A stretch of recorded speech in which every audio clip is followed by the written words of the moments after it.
delito. Eh, Nuestro sistema procesal penal va a tener siempre bastantes aspectos relacionados a los contextos de la teoría del delito.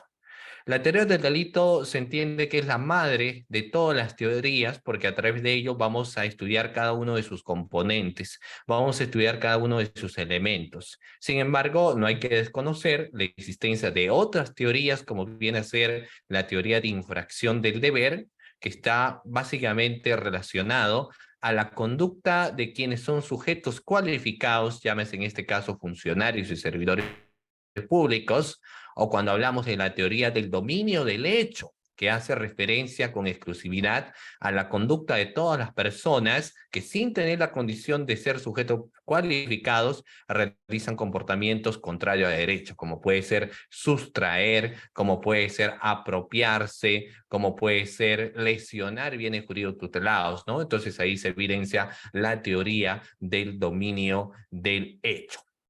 Procesalmente hablando, estimados participantes, también tenemos una teoría muy importante, que en este caso viene a ser la teoría del caso.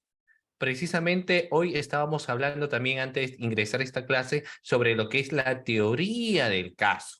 La teoría del caso. La teoría del caso es la brújula del litigante. Y cuando se habla de brújula del litigante, hablamos obviamente de los fiscales, hablamos obviamente también de los jueces. Y ahí encontrábamos que las posiciones, tanto entre fiscales y jueces, son posiciones divergentes, son posiciones distintas. Una cosa es lo que piensa el fiscal como posición y otra cosa muy diferente la posición que tiene la defensa, y eso lo estudiamos a través de la teoría del caso. ¿Existen otras teorías más? Por supuesto que sí. Hoy en día, cuando hablamos, por ejemplo, sobre los fines de la pena tiene tres finalidades. El primero de ellos es la preventiva. ¿Por qué se crearon delitos como feminicidio o delito como sicariato? Porque lo que se busca es que la población ya no cometa o no delinca estos hechos. Entonces ahí tenemos la pena como finalidad preventiva.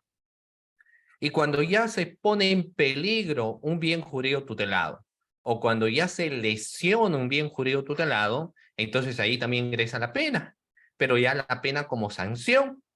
Y luego tendremos a quien ya está dentro de un establecimiento penitenciario y pues espera que ésta pueda tener una mejor conducta, y dentro de ello hablaremos, por ejemplo, la conducta de resocialización, es decir, la pena tiene como finalidad resocializar a quien es penado de su libertad también. Entonces tenemos estas tres finalidades de la pena, y todos ellos forman parte de ¿qué teoría? Pues de la teoría de la pena. Entonces nuestro código penal en parte general nos va a hablar de un conglomerado de teorías existentes, ¿de acuerdo? De todas estas teorías, estimados participantes, en esta noche vamos a hablar de la teoría del delito. Primero, empecemos remarcando lo que se entiende por teoría.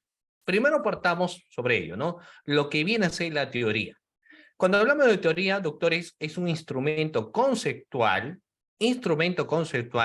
que permite aclarar las cuestiones referentes a un hecho punible y que sirve como una garantía para definir si ante una determinada conducta nos encontramos ante un delito, ante una falta, o no nos encontramos ante absolutamente nada. Mediante la teoría se van a sistematizar una serie de criterios y argumentos que han sido desarrollados ampliamente en la doctrina penal, pero también es importante señalar que, por ejemplo, los elementos de la teoría del delito a lo largo del tiempo han tenido evolución. Ustedes recordarán las teorías bipartitas, las teorías tripartitas, y actualmente lo que tiene mayor predominancia son las teorías pentapartitas, es decir, 5 elementos de la teoría del delito que resultan siendo muy importantes y que tienen repercusiones a nivel práctica. ¿De acuerdo? Muy bien. Luego vamos a pasar a señalar lo que viene a ser el delito, y ahí empezamos con la primera pregunta de la noche, estimados participantes. Pregunto, ustedes pueden interactuar a través de lo que viene a ser el chat. Doctores, pregunta a la clase a los cerca de 99 participantes que se encuentran dentro de la sala Zoom. Pregunta: ¿qué vendrá a ser un delito? ¿Qué es un delito, estimados doctores? Pregunta a la clase: ¿qué es un delito? A ver, cuando nosotros empezamos hablando de delito, estimados doctores, tengamos en cuenta, tenemos una definición tradicional y también tenemos una definición desde la perspectiva de los bipartitas, luego desde los tripartitas y los pentapartitas.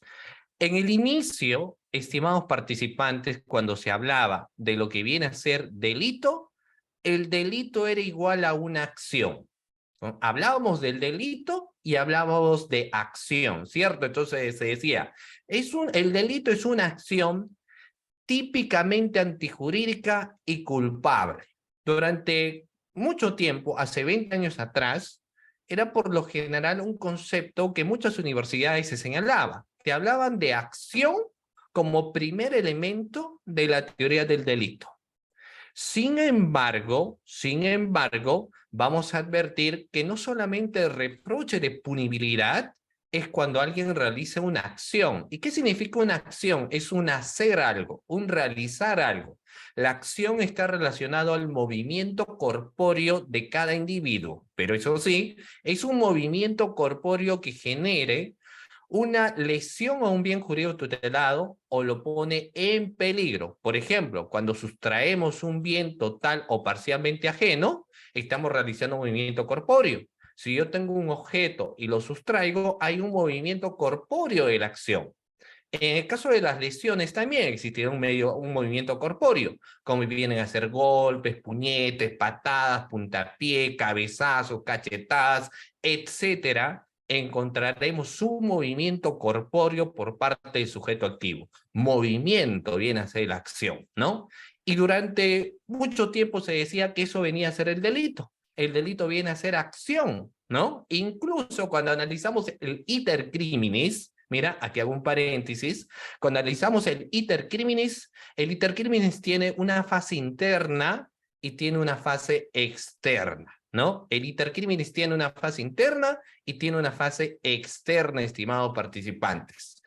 Si en esta noche, fíjense ustedes, yo pienso, voy a robar, voy a hurtar, ¿no? O voy a lesionar a alguien, voy a golpear a alguien, por ejemplo, ese pensamiento, estimados participantes, ¿es delito? ¿El pensamiento delinque? ¿O el pensamiento no es delito? Claro, estimados doctores, ¿cierto? El pensamiento no es delito. En fase interna del iter criminis, lo que nosotros pensamos forma parte del fuero interno. Todo lo que ustedes puedan pensar, porque incluso dentro del fuero interno tenemos la ideación para la realización del hecho criminal. Luego tenemos la deliberación y finalmente tenemos la decisión dentro del fuero interno. Pero todo lo que nosotros pensamos internamente no constituye hecho delictuoso. El pensamiento no delinque, no es hecho delictuoso. ¿Por qué? Porque se entiende que el delito es acción, y eso lo señala el concepto de iter criminis. La conducta es acción, realizar algo, ¿cierto? Sin embargo, ¿y qué pasa con el no hacer algo? Si yo no realizo algo, ¿podré ser responsable penalmente? Por ejemplo, si yo voy conduciendo un vehículo, atropello a una persona, ¿qué es lo que tendría que hacer? Socorrerla, ¿cierto? Acabo de atropellar a una persona, está en el piso, está pidiendo ayuda, ayuda, entonces tengo que socorrerlo inmediatamente. Pero si yo, por ejemplo, me doy a la fuga, porque digo, uy, mejor espero que nadie me haya visto, y me voy a la fuga, ¿qué realicé? Diremos, hay una acción que la de conducir, obviamente, pero técnicamente viene a ser una omisión, ¿cierto? ¿Y qué es la omisión? Es una omisión de prestar auxilio o socorro a una persona que acabamos de herir o incapacitar. Entonces, esa omisión tiene una repercusión penal. El no hacer algo que el legislador espera será catalogado como una conducta omisiva. Pongamos otro ejemplo. Los padres tienen el deber de garante. Si el papá, por ejemplo, bueno, tuvo un hijo, ¿no? Con una señorita, digamos, Pepito se enamoró de Raquel, tuvieron un hijo. Pero Pepito reconoce al hijo, ¿no? Pero pasa un año y no aporta dinero. no aporta dinero. Entonces Raquel lo denuncia por pensión de alimentos. Hay una demanda de alimentos, ¿no? Y el juez determina el monto del pago, Pepito paga, pero después deja de pagar. Deja de pagar y Pepito dice, yo no, ya no voy a pagar absolutamente nada más. Incluso renuncia a su trabajo de manera maliciosa. ¿Qué delito habrá cometido Pepito? ¿Su delito será por acción? ¿Su comportamiento será por acción? ¿O su comportamiento es por omisión de Pepito al no dar alimentos? Es una omisión. Claro, su conducta es omisiva. ¿Y qué omisión es? Y precisamente el delito del artículo 149 nos habla de la omisión a la asistencia familiar. Eso es un delito por omisión. Entonces se evidenció que el tener una definición del delito partiendo como primer elemento de la acción en una realidad actual no era el adecuado. O sea, no podemos partir analizando la teoría del delito como una acción, sino tendríamos que empezar señalando como una conducta. Tendríamos que señalar como primer elemento de la teoría del delito la conducta. Y eso es lo que luego empezaron, obviamente, a mencionar ideas como de von Lensing y Belling, ¿no? Que me dijeron que el delito tiene que ser una conducta o un comportamiento, pero no cualquier conducta, no cualquier comportamiento. E incluso algunos expositores decían de manera jocosa lo siguiente. Mira, ¿qué sucedería si digamos, el día de mañana vienen seres de otro planeta y dicen, vamos a exterminar a todos los infieles, vamos a matar a todos los infieles, ¿no? Y eliminan prácticamente a la mitad de la población, ¿no? A manera de ejemplo, obviamente. La pregunta es, estos seres de otro planeta que acaban de lesionar irreparablemente el bien jurídico tutelado que viene a ser vida, ¿serán responsables penalmente del delito? O sea, ¿a estos seres podemos imputarle un delito? Obviamente que no. ¿Por qué? Porque la conducta será una conducta humana. Entonces, von Lensing y Belling decían, no va a ser cualquier acción de cualquier flujo externo, sino tiene que ser una conducta humana. Obviamente en el ejemplo que yo les digo, pues es un ejemplo que para quienes sí creen en vida extraterrestre, posiblemente consideren que en algún momento puedan venir seres de otro planeta y cometer ese hecho.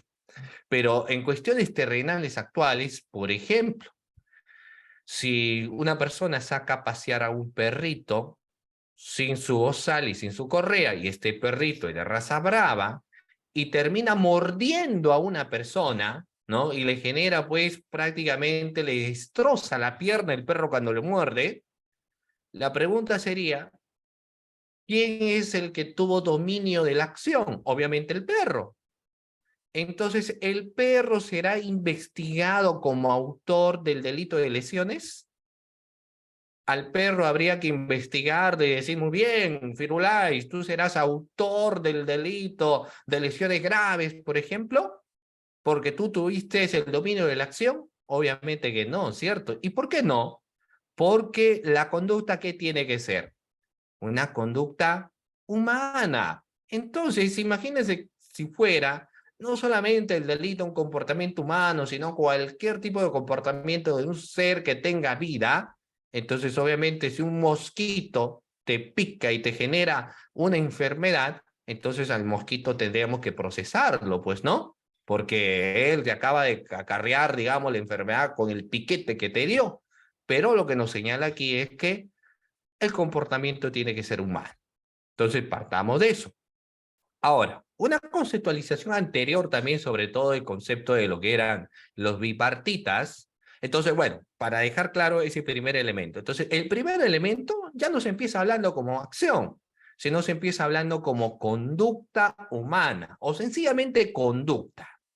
Y esa conducta tiene dos ramificaciones, porque puede ser una conducta que se dé por acción, es decir, por un hacer, o puede ser una conducta que se dé por una omisión, es decir, por un no hacer, ¿no? Entonces, hoy en día se habla por eso de conducta, hay que analizar el comportamiento, procesalmente hablando, por eso se hace reconstrucción de los hechos, porque necesitamos saber cómo ingresó, en qué ángulo estuvo, de qué manera disparó, necesitamos saber todo ello porque forma parte precisamente de identificar cuál fue la conducta de quien realizó un determinado hecho delictuoso. Después de analizar ese contexto de conducta, ¿no?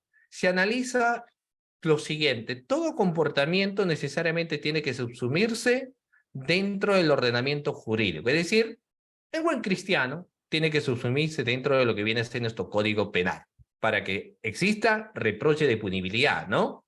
Y siempre vamos haciendo subsunciones.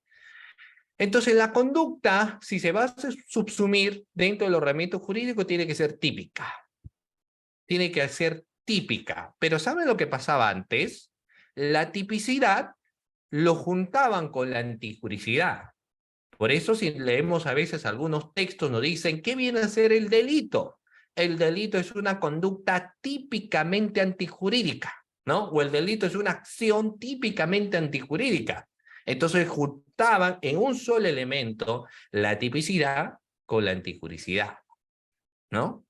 Y eso se mantuvo, o incluso hasta la actualidad, todavía existen posiciones que defienden ello, que la tipicidad y la antijuricidad son uno solo. Sin embargo, en concepciones ya modernas, pues ha tenido la antijuricidad una autonomía. La antijuricidad es autónomo, no va de la mano de la tipicidad. Se analiza, por ende, primero la conducta, hay que ver si esa conducta se subsume en un tipo penal, y ahí hablaremos de tipicidad, y recién luego hablaremos de la antijuricidad. La antijuricidad es el conocimiento del injusto penal, ¿no? Pero existen ciertas circunstancias que van a hacer que haya justificación. Por ejemplo, ¿qué es lo que hace el derecho penal? Miren, si se lesiona, estimado participantes, pregunta, si por ejemplo, el artículo 106, homicidio simple, es decir, existe la lesión a un bien jurídico tutelado que viene a ser la vida. Si se genera la lesión al bien jurídico tutelado vida, ¿hay delito? Si se genera la lesión, doctores, al bien jurídico tutelado, ¿hay vida? ¿Hay delito? Por supuesto, ¿cierto? Si partimos de esa primera concepción genérica, sí hay delito. Si nosotros, por ejemplo, generamos la lesión al patrimonio de una persona, ¿habrá delito? Si nosotros, por ejemplo, sustraemos su carro, sustraemos su bicicleta, ¿hay delito? Por supuesto que sí, profesor. Si nosotros, por ejemplo, atentamos contra la libertad sexual de un individuo, ¿no? La libertad sexual de una persona, ¿habrá delito? Si atentamos contra su libertad sexual, ¿habrá delito? Por supuesto que sí, profesor. Claro, ya que partimos de la idea que el derecho penal protege bienes jurídicos tutelados, y no solamente los protege en el sentido de que tiene que haber un resultado de la lesión, sino la sola puesta en peligro ya es punible para el legislador, ¿cierto? Para el legislador. Por ejemplo, el solo hecho de ofrecer ya es delito. El solicitar ya es delito en los casos de corrupción, por ejemplo. Entonces, cuando se analizaba la tipicidad y se decía típicamente antijurídica, solo se analizaba hecho. Sin embargo, la antijuricidad se dijo, si bien es cierto es el conocimiento del injusto penal, pero existirá ciertas circunstancias que, a pesar que se genere una lesión a un bien jurídico tutelado, no existe responsabilidad de carácter penal. Pero ¿cómo es posible esto si se lesionó el bien jurídico tutelado y precisamente el derecho busca salvaguardarlo? Sí, pero es que la antijuricidad, si bien es cierto, tiene autonomía, ¿cierto? Pero existen lo que se denomina como causas de justificación. Ejemplo, tenemos a Pepito que está saliendo pues de su trabajo, Pepito ahí después de haber estudiado. Es estudiante, Pepito, de la carrera de Derecho. Está caminando tranquilamente y aparece pues una moto lineal, y baja de esa moto lineal un delincuente con pasamontaña y lo apunta a quemarropa, ¿no? Le da un disparo que le llega en el hombro de Pepito y luego le apunta al pecho, y Pepito no lo piensa dos veces porque también Pepito tenía arma de reglamento, tenía licencia por aportar armas, saca su arma y ¡pum! Dispara.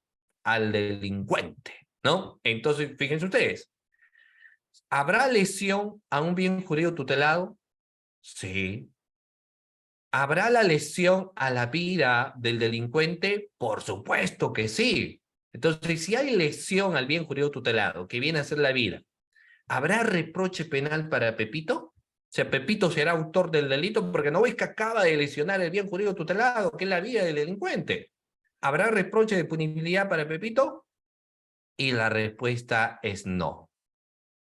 Pero ¿cómo es posible? ¿Cierto? ¿Cómo es posible? Si acaba de lesionar un bien jurídico tutelado, ¿cómo es posible que no sea responsable penalmente? Ah, lo que pasa es que existen las causas de justificación que nos señala nuestro mismo ordenamiento jurídico. Y dentro de ello, por ejemplo, nos habla de la legítima defensa. Si tu bien jurídico tutelado, que es tu vida y tu integridad, está en peligro, el ordenamiento jurídico te da la oportunidad de que tú puedas responder esa represalia, aún a cuenta de lesionar el otro bien jurídico tutelado, en buen cristiano, la vida de la otra persona, y no ser responsable, pero esto sí, siempre y cuando se cumplen los elementos, ¿no? Entonces, fíjense ustedes, miren, que el plano, y eso lo van a ver luego en las otras clases, el plano de la antijuricidad hoy en día siempre para que sea una antijuricidad absoluta no tiene que existir una causa de justificación. Si existe causa de justificación, la conducta no es antijurídica. No es antijurídica. O sea, existe una causa que justifica hecho, ¿ya? Que justifica hecho. ¿De acuerdo? Hay que tener en cuenta eso también. Si ya luego pasamos la antijuricidad porque hemos visto una conducta que es típica, no existe una causa de justificación, entonces se analiza la culpabilidad, ¿no? Se analiza la culpabilidad. Y ahí ponemos un ejemplo, porque la culpabilidad no es otra cosa que el reproche a la conducta de una persona. Y nuestro ordenamiento jurídico pone pues penas privativas de libertad, ¿no? Pena menor, pena mayor. La pena menor que nosotros lo encontramos reglamentada son pues 2 días y la pena mayor hasta 35 años de pena privativa de libertad que puede tener una persona. Y así lo encontramos dentro de nuestro ordenamiento jurídico, ¿no? Y ese reproche al comportamiento, o sea, para que una persona sea culpable o cuando se señala los contextos de culpabilidad, no es otra cosa que el reproche a su conducta. Pero ojo, también la culpabilidad no se analiza solo. Y lo vamos a ver a lo siguiente, ¿ya? Miren, ¿qué pasaría si una persona escucha voces? La persona escucha voces y en esa voz interna le dice, tienes que matar a todos los violadores y a todos los delincuentes. Esta persona de la noche a las 3 de la mañana escucha esa voz, ¿no? O sea, se le presenta a alguien que le dice, tú eres el justiciero, tú tienes que eliminar a estas personas. Entonces al día siguiente despierta, sigue escuchando esa voz que le dice, tú tienes que matar a los violadores, a todos los abusivos, etcétera, ¿no? O a los corruptos, y efectivamente, como escucha la voz, mata a todas las personas. La pregunta es, ¿esta persona será culpable? ¿Esta persona será culpable? O sea, esta persona que escucha voces, cuando se le interroga, dice, yo escucho voces, ¿no? ¿Será culpable? Si la culpabilidad se estudiara por sí sola, entonces diríamos esta persona es culpable, pues. Porque la culpabilidad se estudia por sí sola, entonces el reproche de punibilidad en esta persona tiene que dar, porque la culpabilidad se estudia sola, pero sabemos que no. Existen las causas de inimputabilidad, y dentro de la causa de inimputabilidad nos habla de las anomalías psicológicas. O sea, si una persona escucha voces, dice, ¿no? O sea, eh, ¿esta persona dónde tiene que ir? ¿A la cárcel o a un centro de salud mental? Se escucha voces, y él jura que escucha voces, obviamente tiene que ir a un centro de salud mental para que veamos qué hacemos, ¿no? O como la persona que, por ejemplo, a veces dice, no, me está amenazando, me amenazó de muerte, cuando la otra persona le dijo, permiso nada más, ¿no? O aquella persona dice, no, me quiso envenenar, pero porque claro, para la realidad de estas personas, efectivamente esto ha sucedido. Entonces vemos que se tiene que analizar, por ejemplo, también ese aspecto, ¿no? Entonces, todo ello sería importante para el estudio de los elementos de la teoría del delito, para que finalmente, después de la culpabilidad, podemos llegar a la punibilidad. Cuando se habla del último elemento, doctores, que es la punibilidad, existen posiciones partidas, porque la punibilidad es el reproche a tu conducta, pero no un reproche en el sentido de decirte tú eres culpable, sino un reproche en el sentido de las penas privativas de libertad o la comparecencia con restricciones que puede recaer sobre tu persona, ¿no? Sin embargo, para muchos, sobre todo quienes abrazan la corriente pentapartita, o sea, para quienes son pentapartitas, dirán, tenemos una conducta típica antijurídica culpable y punible. Pero para otros que no abrazan esa corriente pentapartita, dicen, no, el tema de la punibilidad hace mucho tiempo ha dejado de estudiarse o ser un elemento de la teoría del delito, sino que la punibilidad en realidad hoy en día forma parte de la teoría de la pena. Y ahí ingresa el debate, pues. Quienes son pentapartistas van a decir, no, la punibilidad siempre es un elemento de la teoría del delito. Y quienes reconocen la existencia de la teoría de la pena, entonces dirán, no, el tema de punibilidad forma parte de esta nueva teoría con sus propias aristas y sus estudios, ¿no? Entonces, eso es lo que se suele ver. Muy bien, entonces, en definición, en todo caso, bueno, si eres pentapartita, tiene todos los elementos. Si es tripartita, tiene los tres elementos, porque lo engloba obviamente la conducta. O si eres bipartita, pues eres o tiene, mejor dicho, un elemento externo. En la práctica, ¿qué es lo que se suele evidenciar? Corriente, pues, pentapartita. Corriente pentapartita, ¿ya? Con los 5 elementos. Muy bien.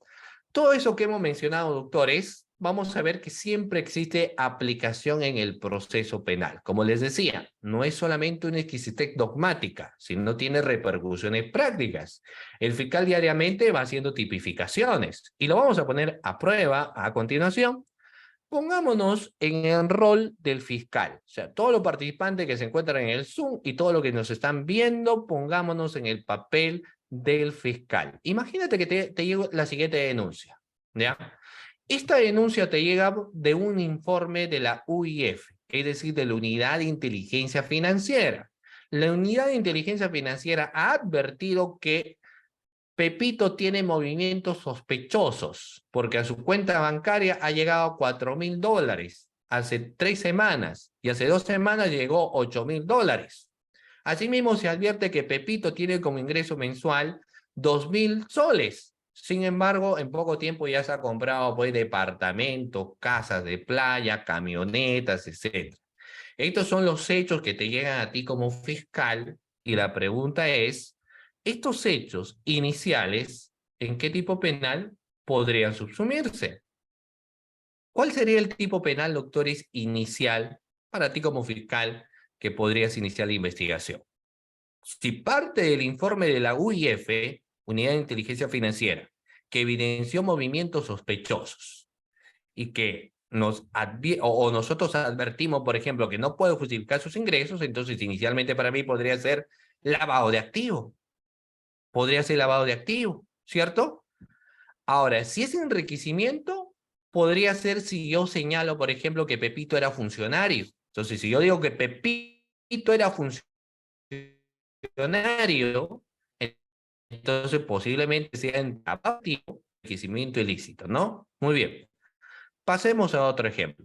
¿Qué pasaría si, miren, les pongo el siguiente caso, los padres de Pamela van a denunciar a su expareja, porque los papás dicen su pareja era un celoso empedernido, era una persona posesiva.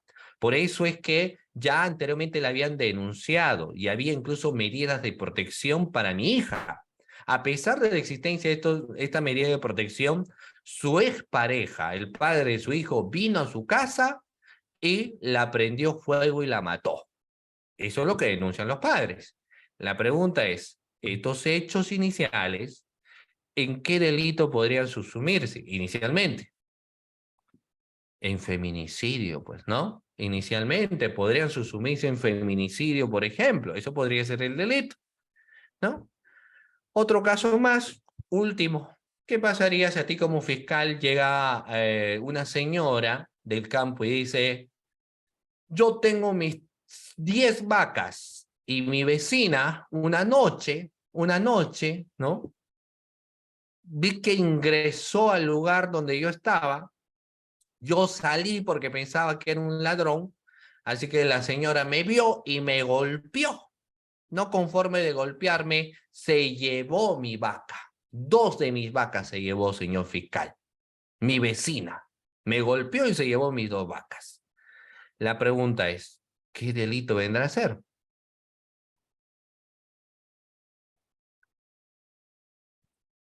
¿Avi? Cuando uno roba ovino, caprino, porcino, auquénido, el legislador ya ha señalado como un delito, ¿no? Y el término es abigeato. Ahora, el vejeato, que es, puede ser hurto de ganado o robo de ganado, porque ese es el término, sería pues si lo golpeó y si fue durante la noche, entonces tendríamos robo de ganado en modalidad agravada. En modalidad agravada. Ahora, alguno de ustedes me dijo tentativa, pues bueno, dependiendo, ¿no? Si yo lo que le digo es que le golpeó. Si yo dijera, no, sacó un cuchillo, entonces le persiguió y le cortó parte de la yugular, etcétera, entonces podríamos estar incluso ante tentativa. Entonces, ¿a dónde vamos? Fíjense ustedes que incluso, porque lo que yo les señalo, estos temas de los elementos de la teoría del delito, no es pues una exquisitez dogmática nada más, no es teoría nada más, sino que fíjense que en la práctica uno va evidenciando hechos. ¿No? Entonces, al inicio hacemos calificaciones iniciales, cuando formulamos una acusación tiene que existir una calificación concreta, una imputación concreta, si la defensa advierte causa de justificación como legítima defensa, causa de inimputabilidad o consentimiento de por medio, que son parte de los elementos de la teoría del delito, lo puede presentar, por ejemplo, a través de una excepción de improcedencia de acción, ¿no? Entonces, todo lo que estamos viendo en esta noche no es solamente una exquisitez dogmática, sino tiene repercusiones de carácter práctica, ¿ok? Muy bien. Entonces, doctores, llegaríamos a la conclusión que la conducta de una persona tiene reproche de punibilidad. Pero, ¿qué pasa con las personas jurídicas? ¿Qué sucederá, estimados participantes, cuando hablamos de las personas jurídicas? Digamos, las empresas, ¿no? Una empresa. Si la empresa participó en un proceso de licitación, digamos, ¿no? Y la empresa ha sido favorecida con el otorgamiento de la buena pro. La pregunta es, ¿a la empresa tendremos que ponerle como autor del delito? Por ejemplo, la empresa SAC Revolution, ¿no? O SAC Revolución, Sociedad Anónima, por ejemplo. Esta empresa que fue beneficiada con la buena pro, ¿responderá como autor de un delito?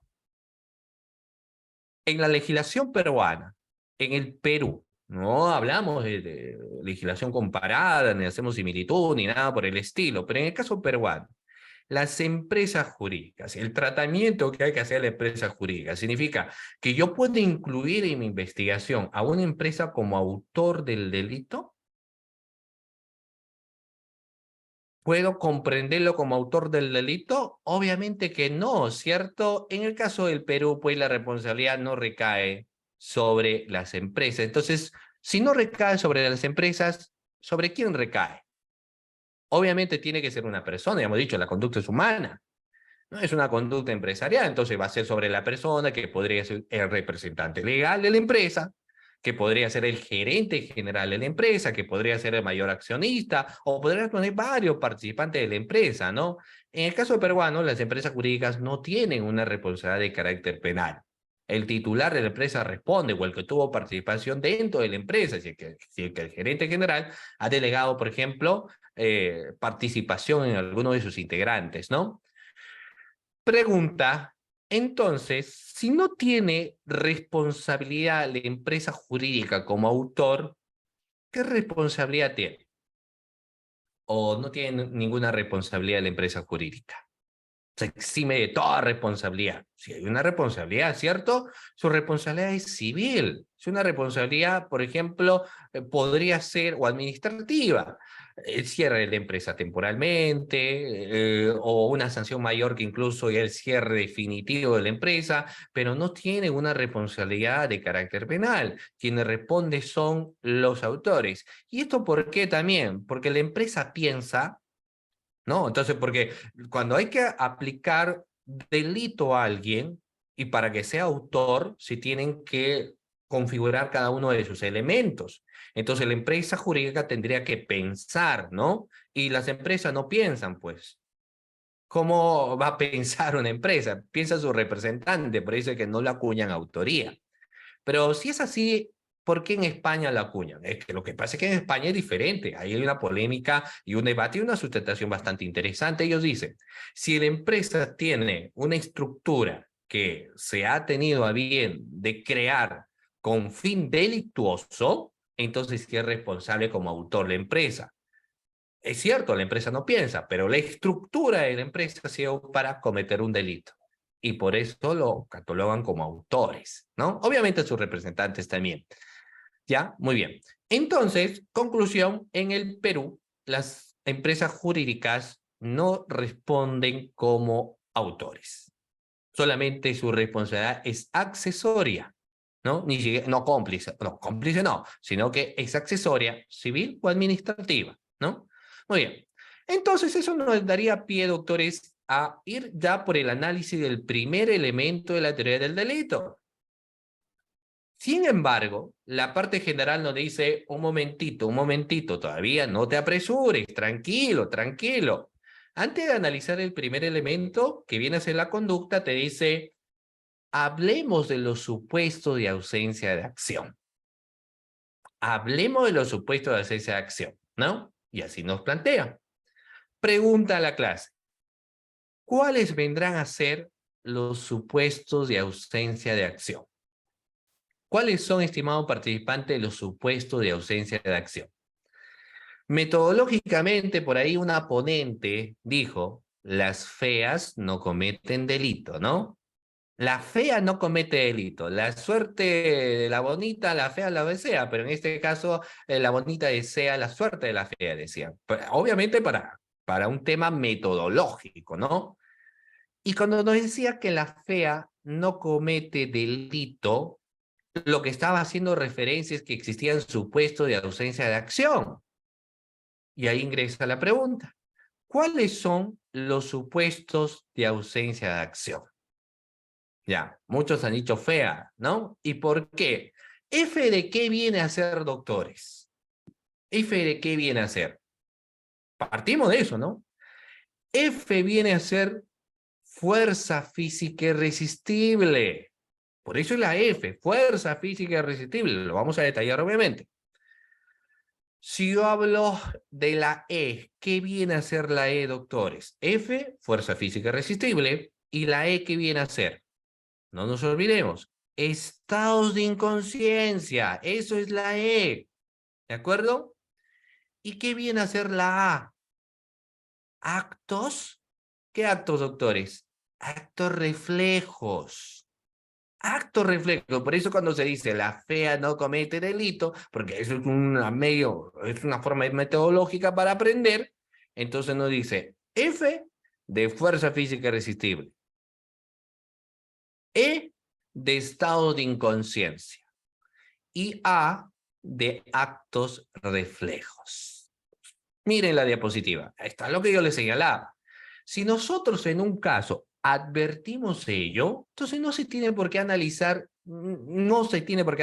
ningún elemento de la teoría del delito, porque todo parte de la acción, ¿no? Todo parte de la acción. Pero ojo, había una pregunta muy interesante porque esto suele dar profesor. Entonces, ¿solamente son supuestos de ausencia de acción? ¿No se aplica a la omisión? Pues sí, no se aplica a la omisión estos supuestos, solamente cuando existe la conducta por acción. Entonces, eso significa que si yo de inicio entiendo que la conducta será omisiva, entonces ya no analizo estos supuestos. Pero si yo sé que la conducta se da por un hacer, es decir, por una acción, tengo que primero analizar si existen o no supuestos de ausencia de acción. Obviamente esto va a depender dependiendo de cada caso en concreto. Dependiendo de cada caso en concreto, ¿cierto? Muy bien. Doctores, pregunta a la clase, ¿qué vendrá a ser una fuerza física irresistible? Teóricamente, y luego en algunas otras circunstancias más, miren, nos dice que en la fuerza física irresistible, al ser humano, a la persona, le es imposible maniobrar su voluntad corpórea. Hoy hubo un simulacro de sismo, ¿no? A nivel nacional. Esperemos que nunca sucede, pero que nunca suceda. Pero ¿qué pasaría si empieza un movimiento telúrico, un terremoto? Entonces el piso se mueve. No sabemos qué hacer, nos vamos por aquí, nos vamos por el otro lado. Y en eso perdemos el equilibrio y caemos, producto del terremoto. Y caemos encima, por ejemplo, de una ancianita y le rompemos el brazo y la pierna, ¿no? Porque caímos como un saco de papa y con peso.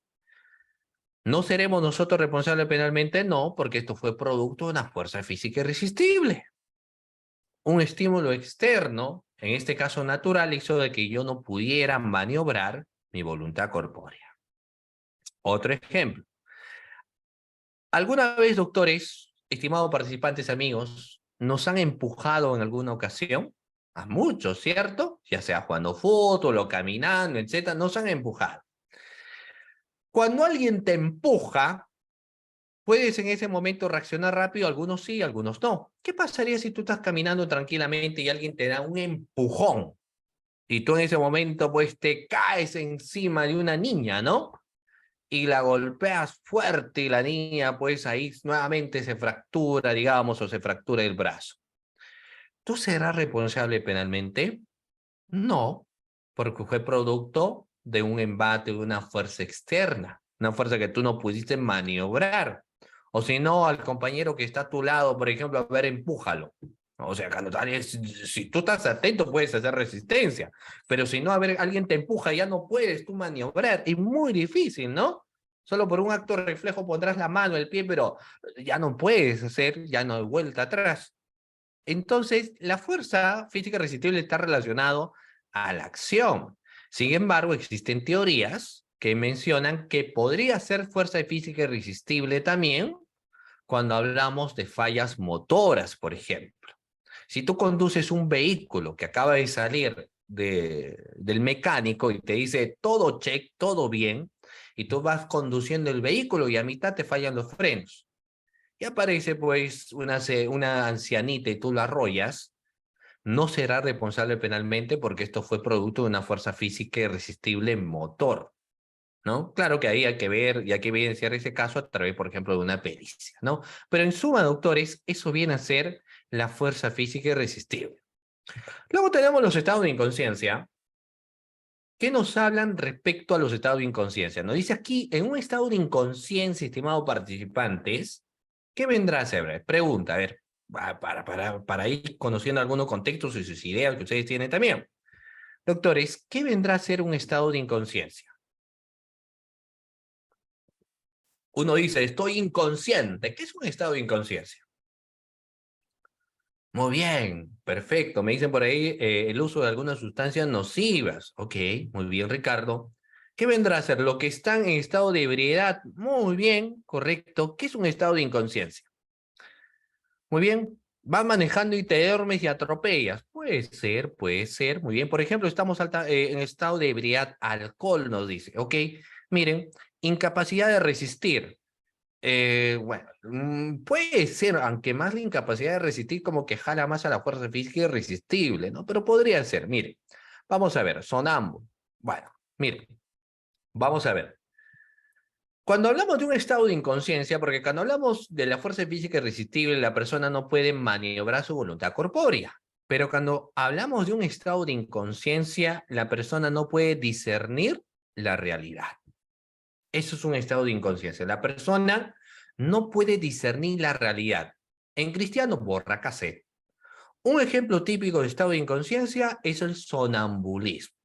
Pregunta a la clase y a todos los que nos están viendo, miren, ¿son sonámbulos, estimados doctores, estimados estudiantes de Derecho, público en general? ¿Son sonámbulos? ¿Son sonámbulos o no?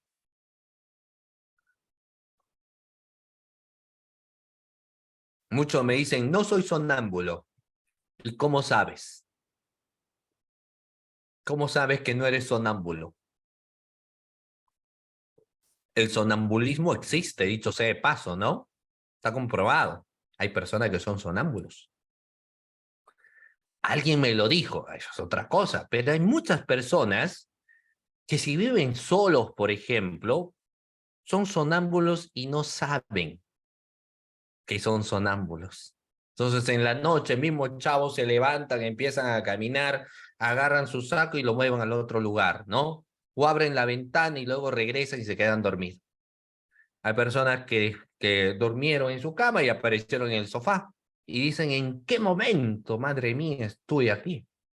Claro, esas personas no van a poder saber ni van a poder recordar ello, porque se encontraba en un estado de inconsciencia. Entonces, teóricamente, en el estado de inconsciencia, la persona, ¿de acuerdo? La persona, claro, acá no dice, sí, un familiar mío, sí era y trataba de salir de la casa, claro. Una persona que es sonámbula se encuentra en un estado de inconsciencia, hace movimientos y todo lo demás, pero no es consciente de lo que está realizando. Eso es un típico caso de estado de inconsciencia. Lo otro, obviamente, si alguien te da un golpe fuerte, te desmayas, quedó inconsciente, pues, ¿no? Lo máximo que va a recordar es que vio venir el golpe y ahí ya no recuerda nada. Y ahora despertó en el hospital, ¿no? Y no recuerdo todo el trayecto, pero dicen que el trayecto estaba morado, ¿no? Y que estaba delirando, pero yo no recuerdo nada. Entonces, eso viene a ser un estado de inconsciencia. Incluso también los sueños profundos son considerados como estado de inconsciencia. No sé si a ustedes les ha pasado en ese sueño profundo, hay personas que empiezan a delirar, empiezan a hablar, ¿no? Y al día siguiente le dicen, ¿qué haces tú hablando esa noche? Has dicho que debes cuenta, que has hecho tal cosa, etcétera. Sí, pero yo no recuerdo lo que estaba hablando. Claro, el estado de inconsciencia llega a esa magnitud. Entonces, sin embargo, lo que nosotros evidenciamos en cuestión de, digamos, práctica, ¿no?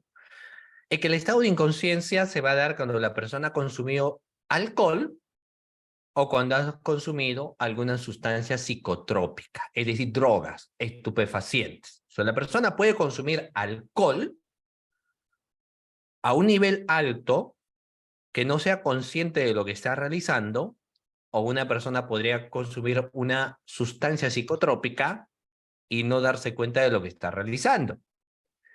Y esto ya tiene una repercusión incluso definida. Cuando uno ve el tema de conducción en estado de ebriedad, hay un cuadro donde hay que ver los niveles de alcohol en la sangre. Si el nivel de alcohol en la sangre superan, obviamente, los límites permitidos, 0.50, 0.25, llegamos ya a 1, nos dice que la persona se encuentra en un estado de inconsciencia. Ahora, eso es bastante criticado. Sí, es bastante criticado. Porque ¿de dónde sacaron en ese cuadro de alcoholemia? En base al hombre promedio. En el derecho penal, ¿te acuerdas? Se habla del hombre promedio y uno dice, pues, ¿quién es el hombre promedio, no?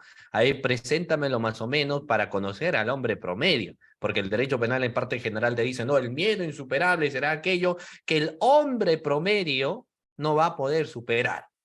O el estado de inconsciencia, el consumo del alcohol o de la droga será a tal punto que el hombre promedio no va a poder discernir la realidad. Y uno dice, pues, preséntame al hombre promedio para yo conocerlo y ver, pues, cómo es, ¿no?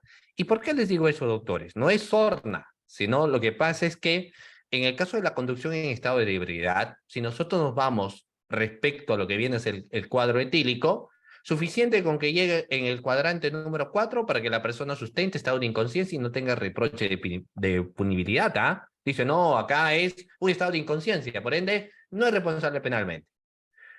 Pero eso es porque se habla del hombre promedio. Miren, y les voy a sustentar de la siguiente manera, hablando del tema del estado de ebriedad. Doctores, hay personas, y ustedes obviamente no me van a dejar mentir, porque seguramente han visto a varias personas, que pueden estar toda una semana o 5 días, 3 días consecutivos, bebiendo alcohol y están conscientes. Se recuerdan todo.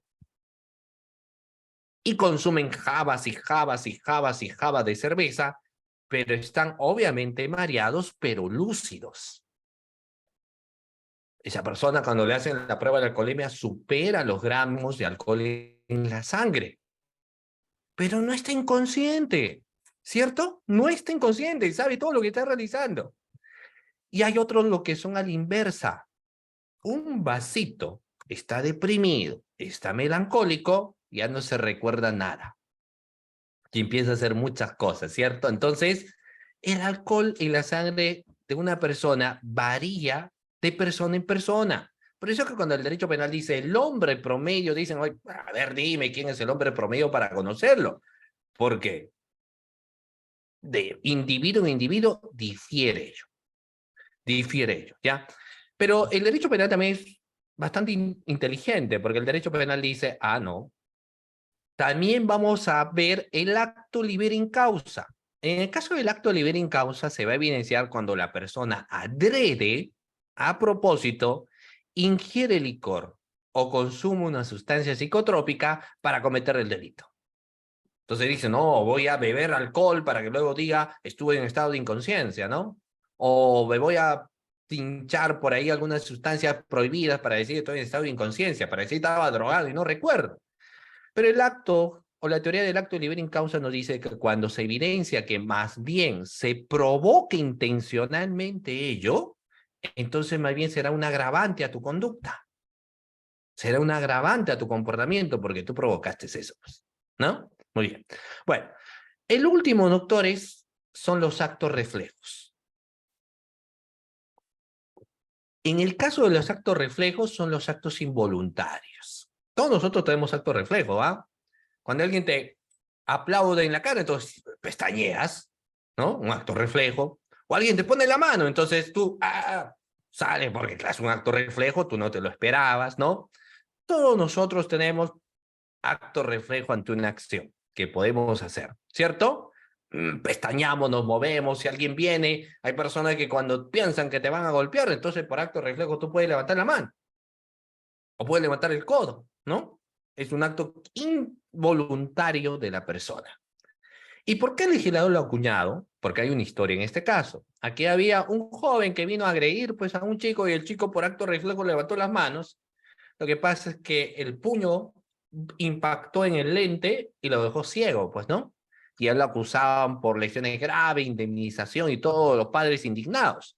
Pero luego se vio, a través de la cámara de videovigilancia, que lo que tuvo es un acto reflejo. No, él vino a agredirlo y él miró, pum, levantó la mano y impactó. Y no podía haber, obviamente, un reproche de punibilidad en caso de actos reflejos. Entonces, doctores, cuando nosotros vemos supuesto y ausencia de acción, fuerza física irresistible, estado de inconsciencia y actos reflejos, entonces ya no analizamos el primer elemento de la teoría del delito. Porque ya no encalza, pues, ¿para qué analizar el primer elemento de la teoría del delito? ¿No? Entonces no nos olvidemos, pero preguntamos, hacemos una retroalimentación, doctores, ¿vamos?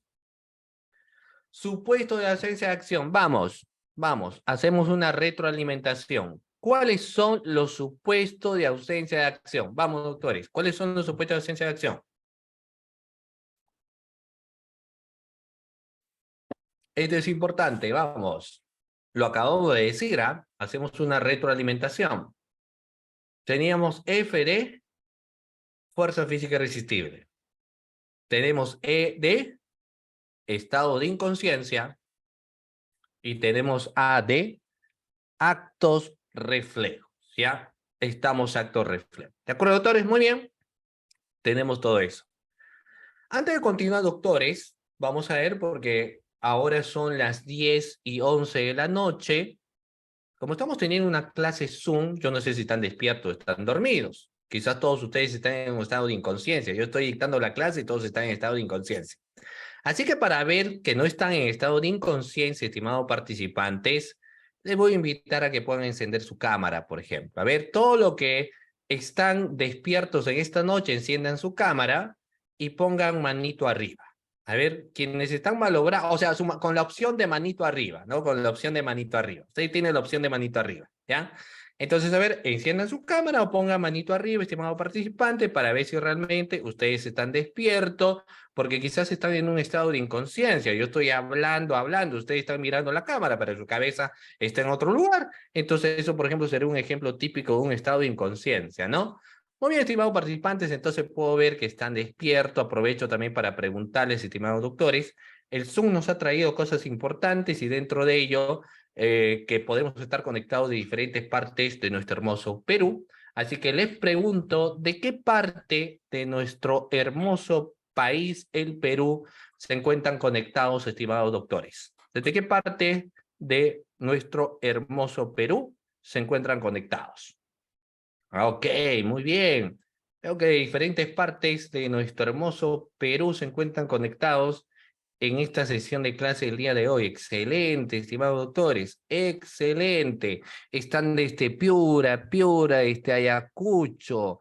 Muy bien, ¿desde qué otras partes más se encuentran, estimados doctores? Ok, aquí los puedo leer, ¿no? Tengo, por ejemplo, a Ricardo de México, a José de Chihuahua también, Ana de Villavista, de San Miguel, Glenn, ¿qué tal? ¿Cómo está? Desde Ica, Glenn, tengo a Cindy de Lima Sur, Leonardo de Sechura, Ricardo, bueno, me dice saludo de Chichihuahua, México, de Yaudus, Yan Lázaro, ok, de Trujillo, tenemos Chimbote, Apurímac, de Ate, Itarte, excelente, tenemos a diferentes partes de nuestro país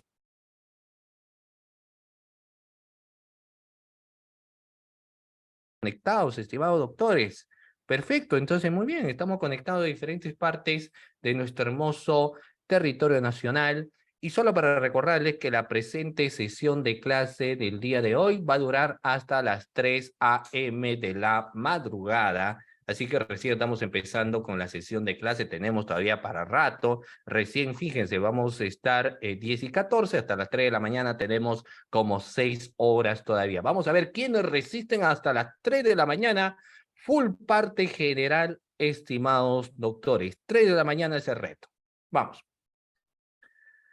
Así como los exámenes de admisión que suele haber, ¿no? 3 de la mañana, ¿ok? Y si podemos, la próxima llegamos hasta las 6 de la mañana. Bueno, sigamos. Vamos a ver. Entonces, claro, todo con su cafecito para resistir, ¿no? Para resistir, ¿ya? Muy bien. Así como las pijamadas jurídicas que suele haber, pues, ¿no? Las pijamadas jurídicas. Así como hay los viernes por la noche, los sábados por la noche, jurídicos, también estamos, pues, los repasos jurídicos nocturnos. Es más, científicamente las personas aprenden más en la madrugada, ¿no? 5 de la mañana, 3 de la mañana, si te levantas a las 3 de la mañana y repasas el código de 3 a 4, 4 a 5, 5 a 6, 3 horas, o 2 horas suficiente, o 1 hora, mejor que empezar a leer a veces a las 8, a las 9, a 10, donde el cerebro está cansado por toda la actividad que realizaste en la mañana, ¿no? Muy bien, vamos a ver, entonces, 3 de la mañana, vamos a ver quiénes se quedan. Bueno, doctores, sigamos. Entonces, después de que hemos señalado estos supuestos de ausencia de acción, vamos a mencionar lo siguiente. La acción significa un hacer. Esa es una acción, una conducta, un comportamiento. Eso viene a ser una acción que va a realizar el sujeto activo. Yo muevo la mano, cojo un libro, ¿no? Todo eso forma parte de la acción. Obviamente, a efecto de la teoría del delito, esas acciones tienen repercusiones de carácter penal. Si yo advierto un objeto, está en un lugar, lo sustraigo, entonces estaré realizando una acción de hurto. Si yo bajo de una moto, estoy conduciendo, eso viene a ser una acción. Al momento de encañonar el arma, apuntar a una persona, disparar, apretar el gatillo, entonces estoy realizando una acción. Las acciones forman parte de los movimientos corpóreos y se analiza a través de la teoría del dominio del hecho, ¿no? Del dominio del hecho, del comportamiento, obviamente de la voluntad que realiza la persona de lesionar un bien jurídico tutelado o ponerle en peligro. Eso viene a ser un hacer. Si yo, por ejemplo, digamos, agarro un objeto ahora, ¿no? A cualquier objeto que sea y lo lanzo a una persona con intención de dañarlo, entonces tendré o seré yo responsable penalmente, por ejemplo, dependiendo de la lesión que le he causado, de los días de incapacidad. A mí por esa acción, por ese movimiento corpóreo, podrían iniciar mi investigación por el delito de lesiones simples o lesiones culposas, perdón, lesiones graves, porque realicé un movimiento corpóreo, realicé una acción. Entonces, el hacer constituye un delito. Sin embargo, vamos a advertir que el no hacer algo también es delito. El no realizar algo viene a ser una omisión. Y ahí vamos a ver este análisis respecto a los tipos de omisión. Pregunta a la clase. ¿Qué tipos de omisión conocemos, estimados doctores? ¿Cuáles son los tipos de omisión que encontramos? A ver, participación de la clase. ¿Qué omisión encontramos? ¿Qué tipos de omisión encontramos? Me adelanto, son dos, obviamente usted ya lo conoce más ampliamente, estamos nosotros haciendo un refrescamiento de memoria, entonces evidenciamos dos tipos de omisión. ¿Cuáles vienen a ser? La omisión propia y la omisión impropia. ¿Ya? Claro, o sea, no hay que olvidar, tenemos omisión propia y omisión impropia. Pero también a la omisión propia, miren, se le conoce como omisión pura, ¿no? Si a la omisión propia, estimado participante, se le conoce como omisión pura, ¿cómo se le conoce a la omisión impropia? Reitero nuevamente, si a la omisión propia lo conocemos como omisión pura, ¿cómo conocemos a la omisión impropia? ¿Como omisión? Cayeron. No puede ser omisión impura, doctores. No es omisión impura. La omisión pura, la omisión propia es omisión pura. Pero la omisión impropia, ¿no? ¿Cierto? He conocido también por omisión por comisión. Omisión por comisión, ¿ya? Y no es la primera vez que pasa, esto es con trampa. Imagínense que fuera un examen, ¿no? Y yo pusiera, pues, a ver, si la omisión pura es omisión, si la omisión propia es omisión pura, ¿cómo será la omisión impropia? Alternativa impura. No, pues no es impura, es omisión por comisión. Por ahí me dicen, casi marco. No, hay que estar muy atento. Ustedes saben que muchos de los exámenes vienen ahí con trampa. Entonces, no hay que guiarnos por ¿no? Pero bueno, vamos. Entonces, la otra denominación que se le da es de omisión por comisión, ¿no? Omisión por comisión, no es impura, ¿ok? Muy bien. Vamos entonces a continuar. Cuando hablamos, estimados participantes, de la omisión propia o omisión pura, no existe no hay mucho problema. O mejor dicho, no hay problema. Porque ¿cómo yo identifico una omisión propia? O cómo yo, por ejemplo, identifico una omisión pura, ¿no? Lo vamos a identificar, estimados participantes, porque primero se encuentra establecido como omisión pura o omisión propia en nuestro ordenamiento jurídico. Incluso la denominación, o sea, la tipificación, ¿no? La tipificación, o mejor dicho, la tipicidad se encuentra establecido como omisiva. Por ejemplo, el artículo 126 nos habla de la omisión de socorro y exposición a peligro. Entonces, obviamente, si yo veo el artículo 126, yo sé que es un tipo de omisión pura o omisión propia. Y cuando empiezo a leer la descripción de este tipo penal, me va a señalar la conducta omisiva como tal. Por ejemplo, me va a decir, el que omite prestar socorro a una persona que se ha herido o incapacitado, poniendo en peligro su vida o su salud. Cuando yo empiezo a leer, obviamente, la descripción del artículo 126, lo que está prohibido es la omisión de socorro. Entonces, si yo conduzco un vehículo, una bicicleta, una moto, etcétera, lo que fuera, y termino colisionando, atropellando a una persona, si ésta esté distraída, yo tengo que socorrerlo. Tengo que prestarle auxilio, ¿no? En ese mismo instante. Obviamente llevarlo al hospital inmediatamente si la colisión ha sido grave, si no, por lo menos acompañarlo un rato a ver si se siente bien, que toma algo, etcétera, pero tengo que socorrerlo, ¿no? Pero si yo digo, uy, no, mejor me escapo, conmigo no es el tema, ojalá que no haya cámaras y no me identifiquen y me doy a la fuga, entonces me detienen por una omisión, y esa omisión será una omisión pura o una omisión propia, ¿de acuerdo?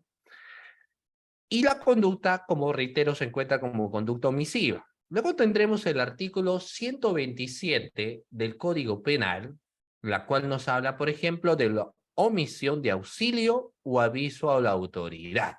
Ese viene también a ser otro tipo de omisión, reitero nuevamente. ¿Y cuál vendrá a ser?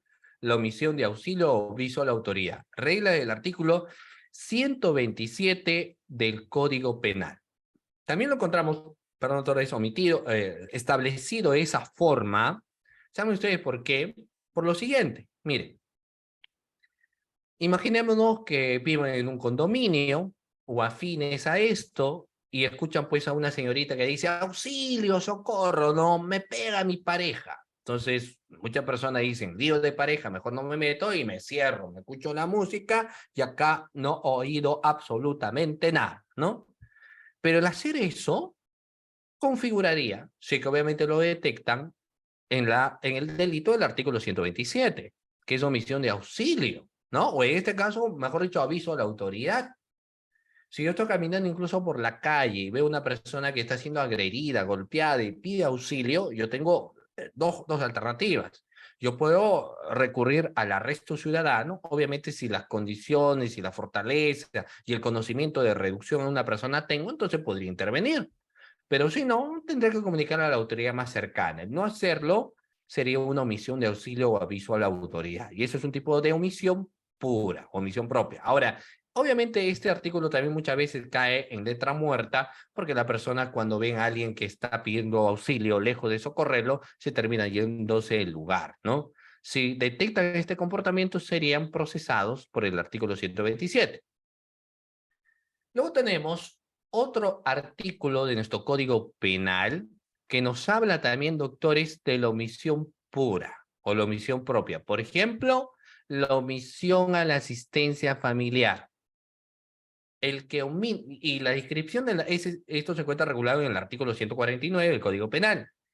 Este articulado 149 nos va a señalar básicamente lo siguiente: el que omite, ¿no?, prestar alimentos, previa existencia de una resolución que señala obviamente el pago de los devengados, ¿no? Entonces, si yo omito prestar alimentos, la configuración de mi delito será de omisión pura. En conclusión, estimados participantes, la conducta omisiva lo encontramos establecida como tal dentro de nuestro ordenamiento jurídico, que vendrá a ser omisión pura, omisión propia. Lo encontramos como comportamiento omisivo dentro del ordenamiento jurídico, ¿correcto? Muy bien, y como les decía, no existe mucho problema, ¿ya? No hay mucho problema. Por ahí alguien nos decía, hay preguntas, ustedes saben que pueden ser sus preguntas, nos decían, y si voy a auxiliar y le hago una llave por defender a una dama, pero se muere. Bueno, es una pregunta también bastante interesante, ¿no? En el sentido de que, ¿qué pasa si yo defiendo, le hago una llave y se muere? Primero hay que tener conocimientos del mismo, ¿no? O sea, claro, puede ser de que intentes defender y con toda tu fuerza tú lo agarras y la persona te dice, suéltame, suéltame, y tú pues lo tienes fuerte porque acabas de ver que acaba de golpear a una persona y lo aprietas tanto que lo matas, te van a procesar por homicidio culposo. Pero si yo no tenía la intencionalidad, más bien he auxiliado, sí, pues, pero lo que pasa es que ese auxilio también se tiene que dar dentro de los parámetros permitidos, ¿no? Entonces yo no podría, por ejemplo, a menos, porque eso también es verdad, la legítima defensa de tercero, porque sí existe la legítima defensa de tercero, pero ahí yo tendría que ver que la señorita, por ejemplo, está en el piso y el agresor con un arma punzocortante y está a punto de darle la estocada, entonces yo voy con mi arma y lo disparo y gracias a ello no logra matar a la señorita. Pero en este caso no, si yo logro reducirlo, lo tengo apretado y me paso del apretón, entonces habrá un atenuante, sí, pero habré actuado por culpa, ¿no? Entonces, claro, va a depender de cada quien. Por eso es que muchos quizás optan por no intervenir, sino mejor avisan a la autoridad, ¿no? Porque va a depender de cada caso en particular, ¿ya? Muy bien. Entonces, la omisión pura como tal no tiene pues ningún tipo de o mejor dicho, problemática porque lo encontramos como conducta omisiva en nuestro ordenamiento jurídico. El tema un poco más de análisis ingresa cuando vamos a hablar lo que viene a ser el tipo de comisión por omisión. Ahí sí el aspecto cambia, ¿ya? Vamos a ver. Hay preguntas que acá nos han dejado, no quiero dejar de lado las preguntas, ¿de acuerdo? Hay dos preguntas que nos han dejado, estimado participante, voy a responder, ustedes saben que pueden hacer sus preguntas, gustosamente respondemos. Tengo la primera, nos dice, el doctor Juan nos dice, si en una pelea yo llevo la mejor parte, Si lo dejé tirado en el suelo después del golpe que le di y me voy del lugar, ¿estaré cometiendo delito tipificado en el artículo 126? No, porque el contexto es distinto. Hay que analizar, obviamente, en cada caso en particular también un contexto diferenciador, ¿no? En el caso que yo les explicaba, básicamente está relacionado a quien conduce cualquier tipo de vehículo, ¿no? Una camioneta, una bicicleta, una mototaxi, y ya sea por la misma culpa del peatón o la mía, si yo lo impacto, entonces tengo que socorrer. Diferente será pues el caso si es que yo golpeo a una persona, ambos nos agredimos, él está en el piso, entonces yo me tendré que ir. Si quizás esa persona en el piso empieza a tener un paro cardiorrespiratorio y yo me fui, ¿no? Porque lo empiezo viendo así, pero me voy porque acabamos de pelearnos, yo no respondo por ningún delito, porque el contexto de circunstancia fue muy diferente, muy distinto, ¿no? Entonces, también los temas de prestar auxilio tienen sus propios límites, ¿no? Y va a depender también de cada persona. Por ejemplo, si es una autoridad, y ahí ingresa más que tema de reproche de punibilidad los derechos humanos. Porque, por ejemplo, miren, eh, eh, el caballero de los mares, ¿no? Miguel Grau. Hablamos un poco de historia. ¿Por qué? ¿Por qué? Fíjense ustedes, vamos a ver, ¿por qué a Miguel Grau lo llamaron el caballero de los mares? ¿Quién me dice? Ya, eso no es una pregunta de derecho, ¿ah? Es una pregunta de cultura general. ¿Por qué a Miguel Grau lo llamaron el caballero de los mares? Es un caballero, dijeron, ¿no? Es un caballero esta persona. ¿Por qué? Porque en la guerra con Chile, cuando los chilenos, por ejemplo, ya estaban vencidos, ¿no? Entonces, ¿qué es lo que podría haber hecho él? Darles el remate, pues, aniquilarlos, ¿no? Es tiempo de guerra, ya están rendidos, no tienen armen, ejecútenlo. Lo disparaba. Pero ¿qué hizo Miguel Grau? No, se habían rendido, entonces los socorrió. Se estaban ahogando, etcétera, entonces los salvó. Entonces dijeron, no, él es un caballero de los mares. Teniendo una persona pues indefensa, no puedes hacer eso. Por eso es lo que se cuestiona muchas veces en los derechos humanos, ¿no? Cuando una persona, así sea un delincuente, dice, si la persona ya está pues en el piso y dice, me rindo, ¿no? A pesar de que acaba de disparar a 3 personas, pero ya está reducido y dice, me rindo, no lo tienes que matar. Y tú dices, no, yo lo aniquilo y lo matas porque es un delincuente, entonces ahí ingresa pues el tema de la dignidad, ¿no? En fin, bueno, hay mucho que mencionar respecto a eso. ¿De acuerdo? Muy bien, siga. Entonces, bueno, había otra pregunta más, ¿no? Me estaba pasando de la otra pregunta más, me parece. Entonces, en ese caso, estimado participante, no habrá, pues, reproche de punibilidad porque el contexto fue una pelea, ¿no? Diferente será cuando yo veo, estoy caminando tranquilamente, veo una persona que se cae, digamos, entonces tengo que socorrerlo. Eso es diferente. Ya, pero en caso de un herido de bala y al moverlo muere, hay acusación involuntaria, se tendría que ver la circunstancia de brindar ayuda. Miren, vamos a ver lo siguiente. Fíjense, eh, lo que pasa es que va a depender, ¿no? Nosotros podemos, esto sobre todo se utiliza, no está afligido este término en el Perú. Y eso va en base a la pregunta que me hicieron. La pregunta es, ¿qué pasa si yo veo un herido con un cuchillo, ¿no? Un cuchillo que está en el pecho. Entonces, en mi desesperación, si yo veo una persona con un cuchillo en el pecho, ¿qué es lo que tengo que hacer? A ver, les pregunto, ¿no? Para tener participación de ustedes. Tienes un herido en el piso.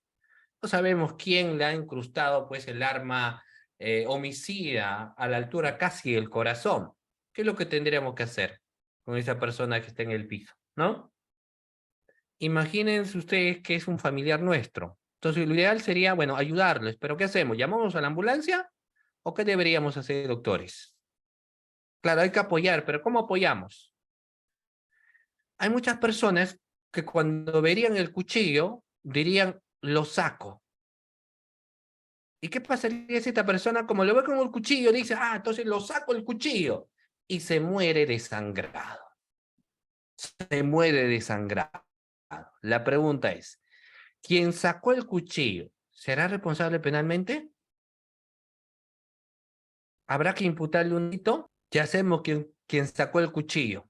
¿Será un homicidio por imprudencia? ¿Qué hacemos? ¿O no hay nada? A ver, vamos a ver.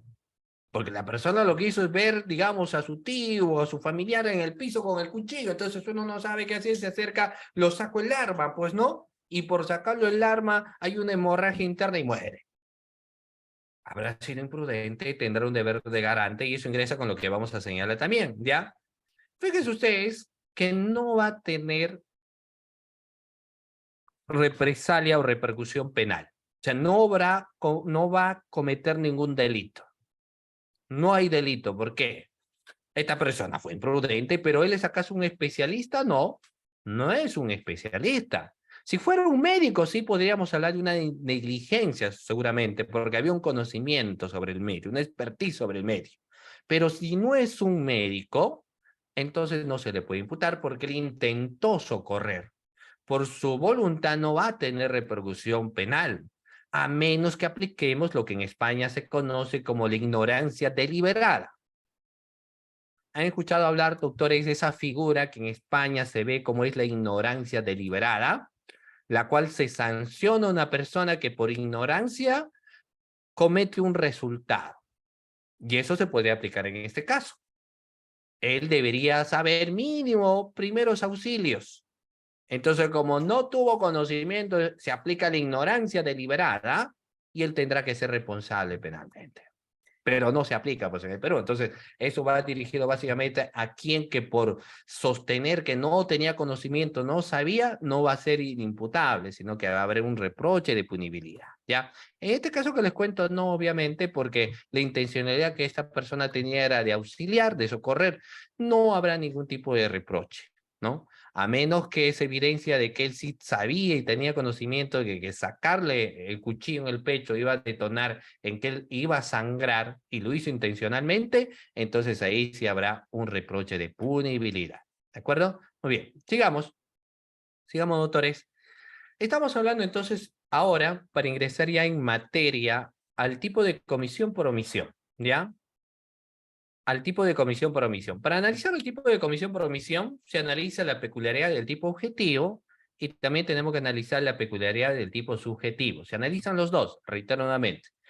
Peculiaridad del tipo objetivo y peculiaridad del tipo subjetivo. Y empecemos hablando sobre la posición de garante. La posición de garante, estimados doctores.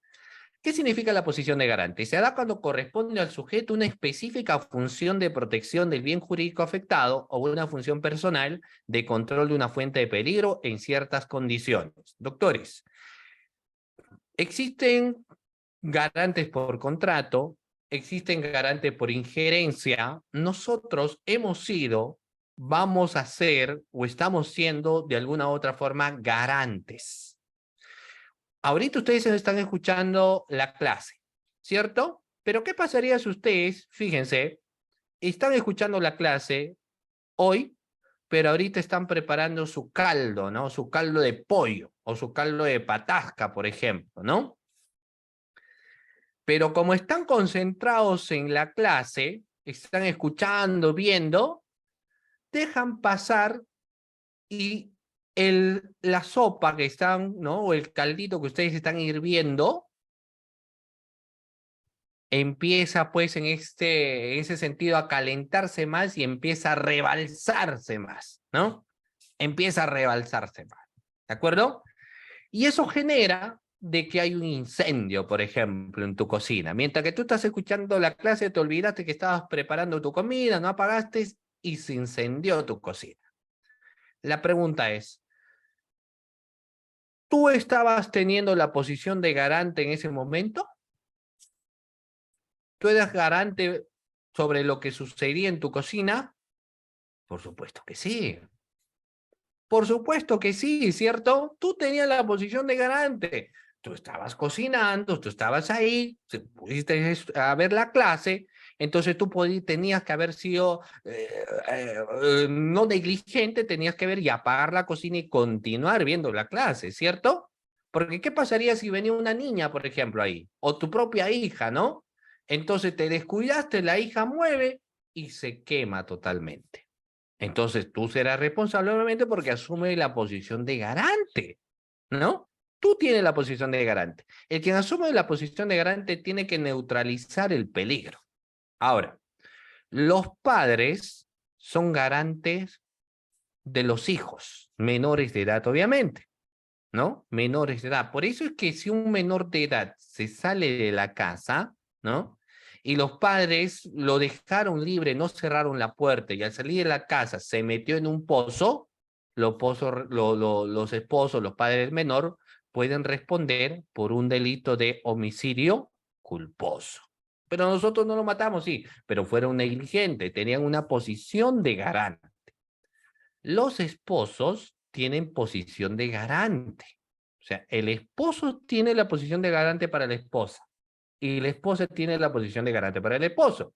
Así que si a tu esposa le pasa algo, tú responderás por tu posición de garante. Y lo mismo, ¿no? Si a tu esposo le pasa algo, tú responderás porque tienes la posición de garante. Esos son posiciones de garante. Ahora, el médico tiene la posición de garante con su paciente.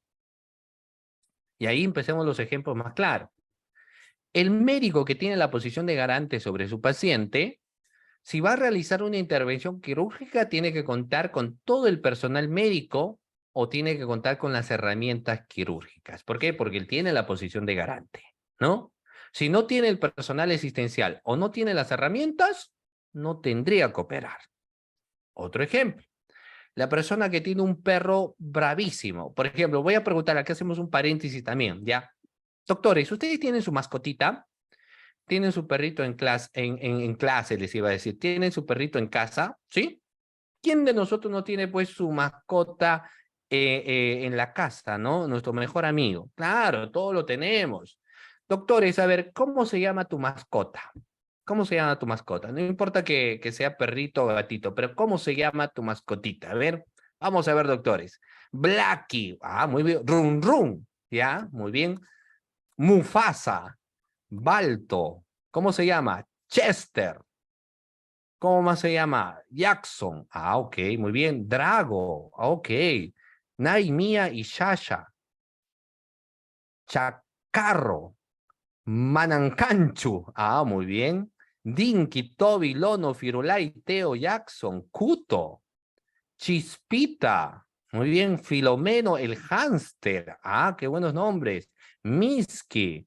Pocoyo, Dragón, Sammy. Ricardo Arjona, ah, ok.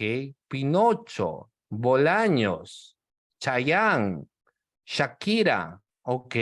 Piqué, Thalía, ah, bueno, finalmente ustedes lo ponen pues el nombre como desean, ¿no? Carguancho, ah, bueno, ustedes son libres de poner los nombres que ustedes desean a sus mascotas, ¿no? Muy bien, el Rey Bolaños. Muy bien, Sammy Wari. Bueno, todos ustedes tienen su perrito. ¿Quién no tiene, pues, Sideral? Ah, ok. Estos nombres, algunos nombres medio raros, ¿ah? Blanca. Pepino como el monito de Marco. Ok, muy bien. Bueno, ustedes ponen sus nombres a las mascotas, ¿no? Muy bien. Roberto Enrique. Ah, bueno, hay nombres también de telenovela, ¿no? Muy bien. Ok, Bandido. Ok, todos tienen nombre. Todos los perritos tienen nombre. Muy bien. Ok. Ah, perfecto, perfecto. ¿Qué más le han puesto su nombre a sus perritos? Sergio Emerson. Ah, bueno, usted lo pone los nombres como desea, ¿no? Muy bien, doctores. Entonces, todos ustedes tienen pues el deber de garante sobre sus mascotas, ¿no? Tienen el deber de garante sobre sus mascotas. Entonces, si tú vas a sacar a tu mascota, que es de raza brava, tú tienes que sacarlo con qué? Con su correa y con su bozal, obviamente, ¿cierto? Porque tú tienes el papel de garante, si a tu mascota no le sacas, si tú no tienes su bozal, entonces tú decides no sacarlo. Si tú no tienes su correa, entonces deberías decidir no sacar a tu mascota, ¿cierto? Porque tú tienes el papel de garante. Lo mismo quien pone una discoteca. Entonces, si yo pongo una discoteca, un bar, etcétera, yo tengo que tener la posición de garante, no necesariamente el administrado. Yo cuando pongo tengo que asegurarme si tiene las medidas de seguridad, tiene los extintores, tiene las señalizaciones, o sea, cuenta con absolutamente todo ello para poder y poner en funcionamiento. Y obviamente la municipalidad tiene que verificar todo ello para poner en funcionamiento, ¿no? Dicho, negocio que voy a poner, ¿no? Entonces nosotros tenemos una posición de garante y lo vamos a tener. Si yo hago una parrillada, tengo la posición de garante de apagar, digamos, la parrilla una vez de haber freído, pues ahí la carne y todo lo demás. Entonces, en el tipo de comisión por omisión siempre se parte de la posición de garante. Quien tiene posición de garante puede evitar un resultado, ¿ok? Por ejemplo, yo médico, tengo posición de garante sobre mi paciente, no tengo las herramientas, no tengo el personal asistencial, no opero. Yo tengo posición de garante sobre mi mascota, no tiene bozal, no tiene correa, yo es un perro bravo, no lo saco. Yo soy un dueño de la discoteca, a pesar que se han vendido todas las entradas, por ejemplo, pero no cuento con la señalización, no cuento con los extintores, hay material inflamable, no llevo a cabo lo que viene a ser el funcionamiento de la discoteca. Un concierto no tiene las medidas adecuadas, seguridad está repleto, se ha vendido por encima del término adecuado. Entonces, yo puedo evitar ello. Quien tiene la posición de garante puede evitar el resultado. Puede evitar el resultado. Pero ¿qué es lo que pasa? No lo hace. Deja fluir la acción, el acontecimiento. Por ende es que en la peculiaridad del tipo subjetivo, doctores, en el caso de la comisión por omisión, responde por dolo eventual. Responde por dolo eventual. Responde por una, o en los otros casos del tipo de comisión por omisión, ¿no? Responde obviamente por culpa. Responde por culpa, como el homicidio culposo, como las lesiones culposas. Entonces responderá por culpa o responderá por lo que viene a ser dolo eventual, ¿ya? Entonces, en conclusión, en el caso de la comisión por omisión, estimados doctores, siempre analizaremos las peculiaridades del tipo objetivo y analizaremos también las peculiaridades del tipo subjetivo, ¿ya? Muy bien. Dicho esto, rápidamente corremos y nos pasamos a la tipicidad, ¿ok? Nos pasamos a la tipicidad, estimados doctores. Muy bien, pero igual voy a preguntarlo porque yo también tengo la posición de garante sobre ustedes. Yo les dije que vamos a tener clases hasta las 3 de la mañana y no vaya a ser que alguien, por culpa mía, ya esté a punto de desmayarse, ¿no? O ya se haya desmayado del sueño, porque venimos desde la mañana con varias actividades laborales también. Entonces, quiero ver quiénes se encuentran vivos todavía en la clase, doctores. ¿Quiénes están vivos? A ver, ¿quiénes están en vivo, doctores, en la clase todavía? ¿Hay alguien ahí con vida o ya están en un estado de inconsciencia? Ah, muy bien, todavía están ahí vivos. María me dice yo, correcto, todavía está. Sí, porque es muy posible que varios estén en estado de inconsciencia, ¿no? Acá Candy está viva todavía, casi está con vida. Muy bien, todavía hay varios que están con vida, ¿no? Porque ya ahorita estamos cerca de llegar a las 11, ¿de acuerdo? Entonces vamos a ver, y les digo porque si fuera, digamos, miren, una reunión presencial. Entonces yo asumo la posición de garante sobre ustedes. Si yo les digo hasta las 3 de la mañana y ustedes están sin cenar, sin almorzar, y yo no les dejo salir, y si alguien de ustedes se muere, yo responderé por homicidio culposo, porque yo tenía la posición de garante sobre ustedes. Yo tenía que haberle dicho, tengan su break, relájense un poco, tomen algo, y yo asumo, yo podía haber evitado eso, ¿no? Entonces, eso hay que tener en cuenta. Pero veo que varios de ustedes están con vida todavía, así que vamos a continuar, pero también me estoy dando cuenta que muchos de ustedes ya están en estado de inconsciencia, ¿no? Están ahí, no sé, en estado de inconsciencia y están sonámbulos, también están comentando, pero ya están ahí ya sin tanto discerniendo la realidad, ¿ya? Muy bien, pero todavía seguimos en vida la gran mayoría. Nos toca todavía la tipicidad. Muy bien. En el caso de la tipicidad, doctores, vamos a ver que la tipicidad es la característica de aquello que es típico, es decir, representativo particular de algún tipo. De todo esto, doctores, vamos a irnos rapidito. Primero hacer una diferencia, porque esto quiero que quede claro, y voy a lanzar primero como pregunta. Vamos. Doctores, ahí va la pregunta. ¿qué diferencia encontramos entre tipicidad, tipificación y tipo? Vamos, doctores, reitero nuevamente, la pregunta es, ¿qué diferencia encontramos entre tipicidad, tipificación y tipo? ¿Quién me dice la diferencia, doctores, que encontramos entre tipicidad, ¿de acuerdo? Tipificación y tipo. Imagínate si estás postulando y te dicen, muy bien, tú señor postulante, correcto, que usted está acá presente, vamos a hacer las diferencias entre lo que es tipicidad, tipificación y tipo penal. A ver, empecemos, doctor, empecemos. Mire, cuando hablamos, empecemos de tipo penal, ¿no? El tipo penal nos dice, el tipo penal es la descripción que se realiza de un acto omisivo o activo, como delito que se encuentra establecido como tal en lo que es el presupuesto jurídico de una ley penal, ¿no? Ese es el tipo penal, ¿de acuerdo? Muy bien.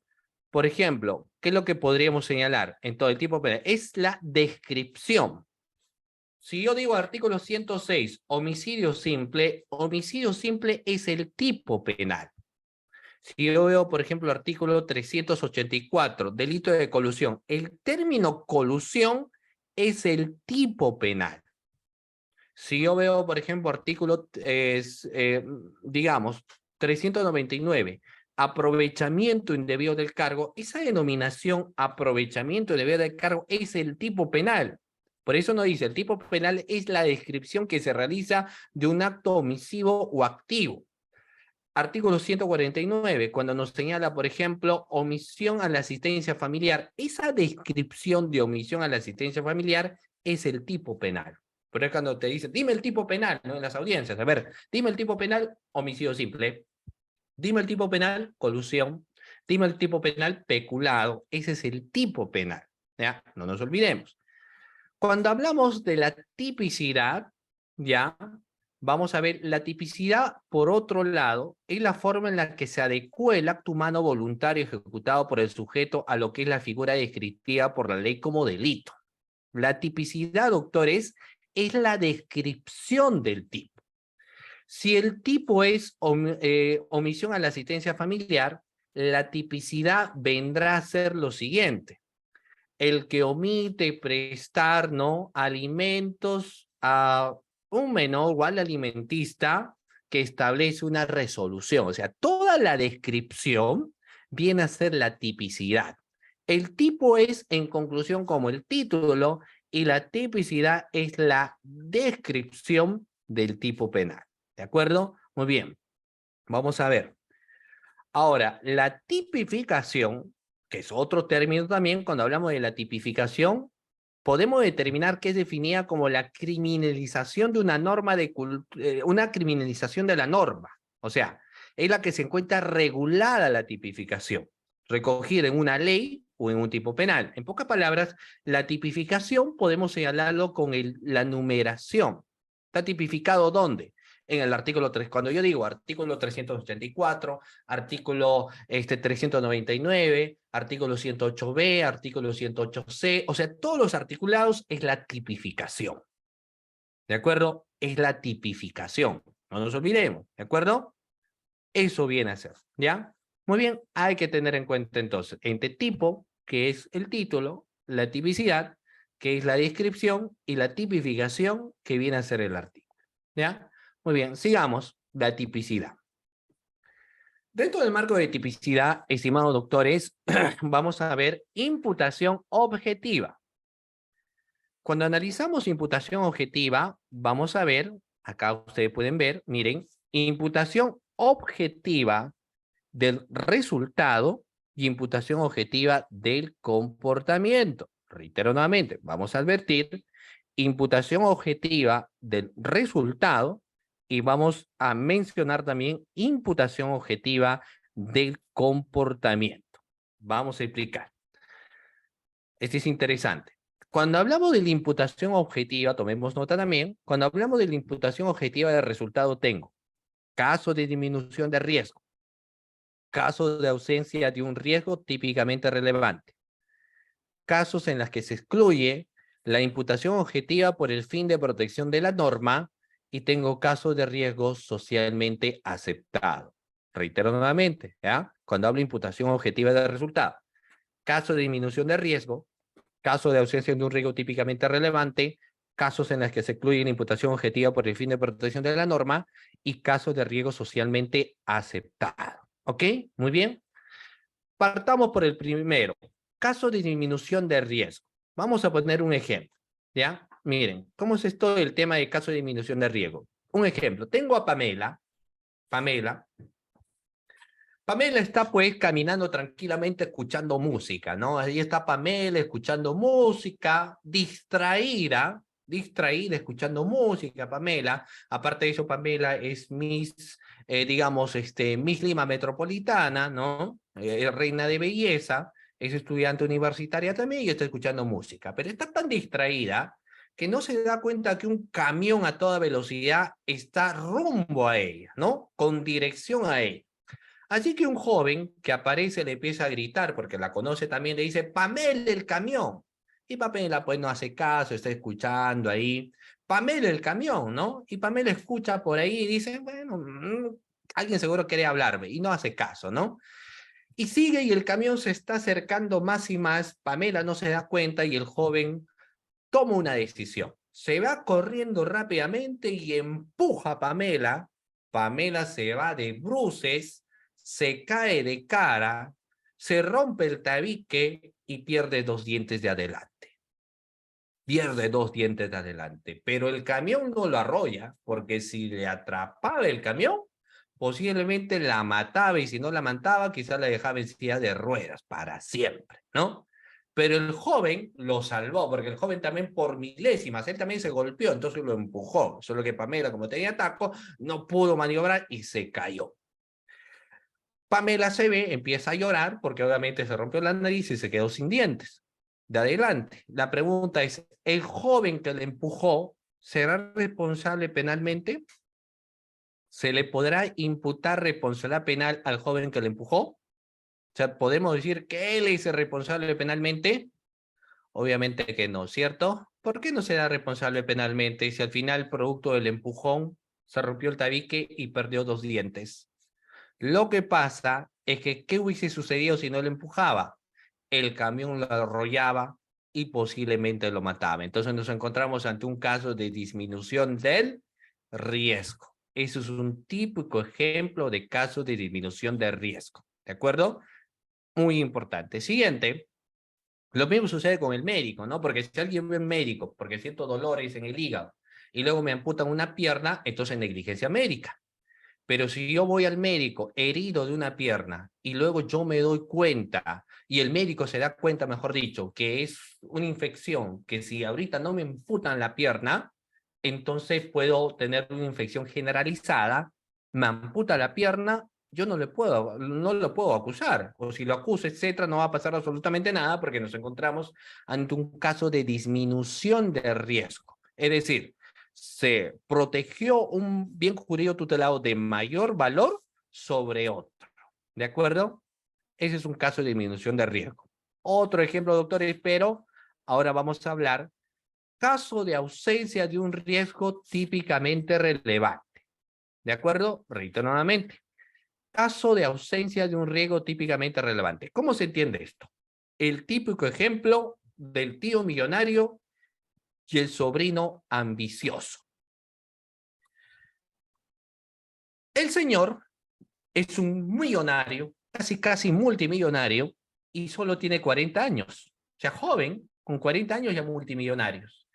Y el sobrino tiene 19 años, en la flora de su juventud, ¿no? Y su tío le dice, ¿sabes qué? El día que yo me muera vas a heredar toda mi fortuna, todas mis riquezas. Y el sobrino dice, está bien, pero el sobrino piensa, mi tío tiene 40 hasta que se muera, 40 años más. O sea, yo a los 49 años recién voy a asumir toda la riqueza. ¿Ya para qué? Dice el sobrino. Entonces él dice, no, ojalá que mi tío sufra un accidente. ¿Y qué es lo que hace el sobrino?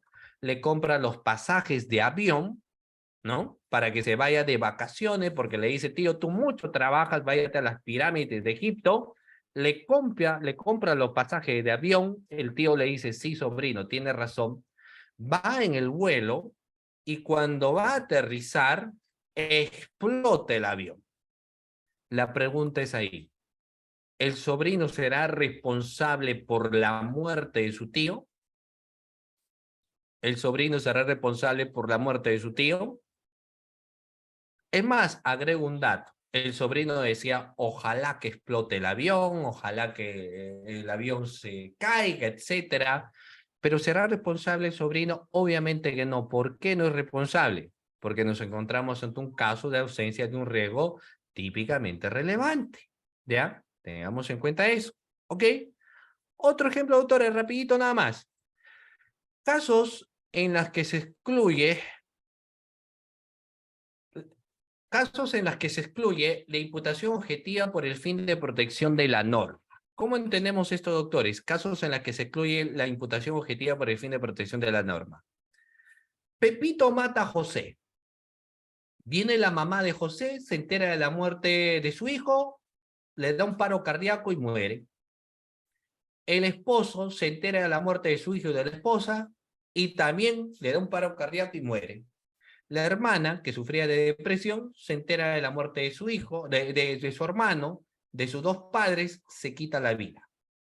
La pregunta es, ¿Pepito será responsable por la muerte del papá y la mamá y la hermana de José?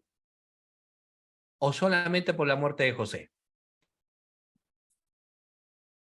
Obviamente, solo será responsable por la muerte de ¿quién? De José, pero no sobre la muerte de las demás personas. ¿Y esto por qué? Porque nos encontramos ante un caso que excluye una imputación objetiva por el fin de protección de la norma. Y el último, caso de un riesgo socialmente aceptado. Por ejemplo, el boxeo. Si tú vas a un campeonato, participas bueno, en una competencia de boxeo, te dejan el ojo morado, ¿no? La cara hinchada, ¿lo vas a denunciar a tu contrincante? Obviamente que no, porque nos encontramos ante un caso de riesgo socialmente aceptado, ¿ya? Muy bien.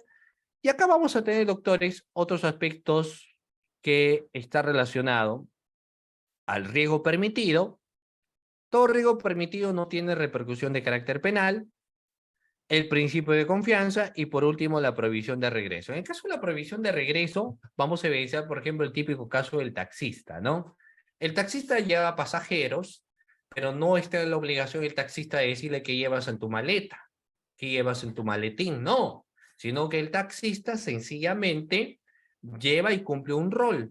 Entonces, si aparecen unos narcotraficantes que se suben en el taxista y le dicen, llevan a mi casa y después llevan al aeropuerto y ahí le intervienen los policías, al taxista no lo deben procesar. ¿Por qué? Por la prohibición de regreso.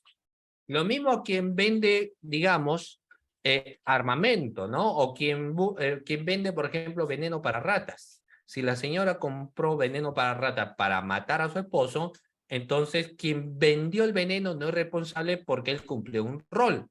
Ahí se aplica la prohibición de regreso. ¿De acuerdo, doctores?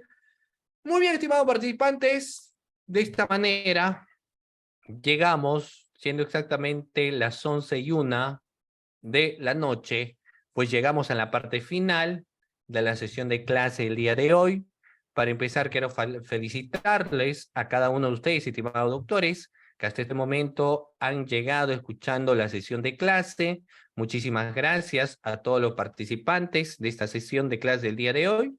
De igual forma a los organizadores y a todos los que han estado activos hasta esta hora y no se han quedado en un estado de inconsciencia.